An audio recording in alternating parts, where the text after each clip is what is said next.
छिपा हुआ खजाना। तेनालीराम के बहुत से रिश्तेदार थे जो जमींदार थे और तेनालीराम कभी कभी उनसे मिलने जाया करते थे। जब वे हम्पी की ओर आ रहे थे तो उन्होंने उनसे 1,000 सिक्के उधार लिए। रास्ते में एक ठग ने उन्हें आते हुए देखा। उसने उनके सामान में एक लटकती हुई थैली देखी, जिसे देखकर उसे यह विश्वास हो गया कि अवश्य ही इस व्यक्ति के पास धन है। वह उन्हें लूटना चाहता था। अतः उसने एक साधु का वेश बनाया और तेनालीराम से जान पहचान कर ली। तेनालीराम भी स्वभाव से मिलनसार थे। उन्होंने भी साधु से दोस्ताना व्यवहार किया। वे चलते चलते आपस में बातें करते जा रहे थे। साधु के वेश में ठग ने उन्हें बताया कि वह भी हम्पी जा रहा है। तेनालीराम भी खुश थे कि मार्ग में उन्हें एक नेक आदमी का साथ मिल गया। शाम होते ही उन्हें एक धर्मशाला दिखाई दी और उन्होंने रात वहीं गुजारने का निश्चय किया।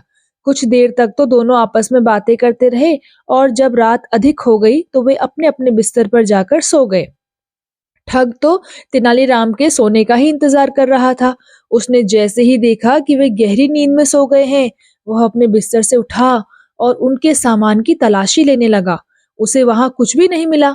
तब उसने आराम से उनके तकिए के नीचे टटोलना चाहा, लेकिन वह थैली वहां भी नहीं थी।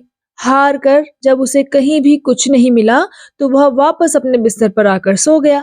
अगले दिन उन्होंने अपनी यात्रा दोबारा आरंभ की।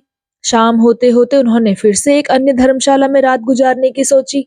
रात को जब तेनालीराम सो गए तो ठग ने फिर से उनके सामान की तलाशी ली और बहुत देर तलाशी लेने के बाद भी उसे कुछ नहीं मिला तो वह हताश होकर सो गया।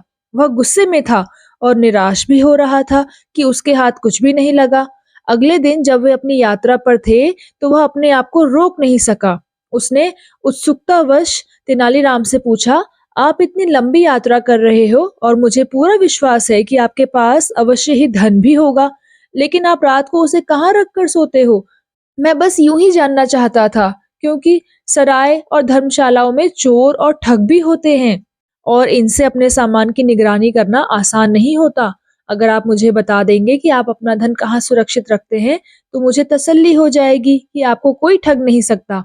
तेनालीराम ने मुस्कुराते हुए उसे देखा और कहा, मेरे मित्र, मैं जानता हूँ कि तुम रात को मेरे बिस्तर और सामान की तलाशी लेते हो, लेकिन तुम धन को गलत जगह खोज रहे थे। मैं उसे रात को तुम्हारे तकिए के नीचे रख देता था।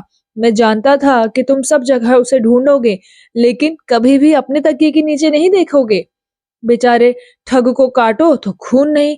उसने तो सोचा था कि वह साधु का भेष बनाकर बड़ी आसानी से तेनालीराम को मूर्ख बना देगा, पर तेनाली की चतुराई के आगे उसकी एक ना चली।